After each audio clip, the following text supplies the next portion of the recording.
মাধ্যমিকের ছাত্রছাত্রীরা, তোমাদের তো আর কিছুক্ষণ পরে রেজাল্ট বেরোবে। তোমরা হচ্ছে যে যা রেজাল্ট করো না কেন, আমি এই প্রসঙ্গে তোমাদের দুটো কথা বলবো। আমি আমার অভিজ্ঞতা দিয়ে দেখেছি, বহু বছর ধরে আমি পড়াচ্ছি, শিক্ষার সঙ্গে যুক্ত আছি।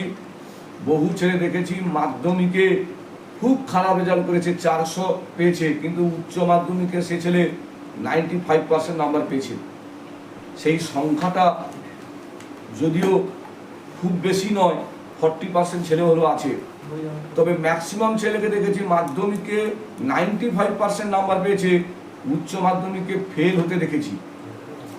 মাধ্যমিকে 100 পেয়েছে ম্যাথামেটিক্সে, উচ্চ মাধ্যমিকে 2 পেয়েছে, কেমিস্ট্রিতে ফেল করেছে, ফিজিক্সে ফেল করেছে।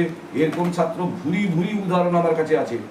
অতএব মাধ্যমিকের যে যাই রেজাল্ট করে না কেন, ওইটা নিয়ে বেশি ভাবার দরকার নেই, উচ্চ মাধ্যমিকটা নিয়ে ভাবো। উচ্চ মাধ্যমিকটাই আসল। যদি তুমি উচ্চ মাধ্যমিকে ভালো কিছু করতে পারো, তবে কিন্তু সবাই বলবে, তোমার পরিবার বলবে, তোমার পাড়া প্রতিবেশী, তোমার এলাকার লোক বলবে, হ্যাঁ একটা ছেলে রেজাল্ট করেছে।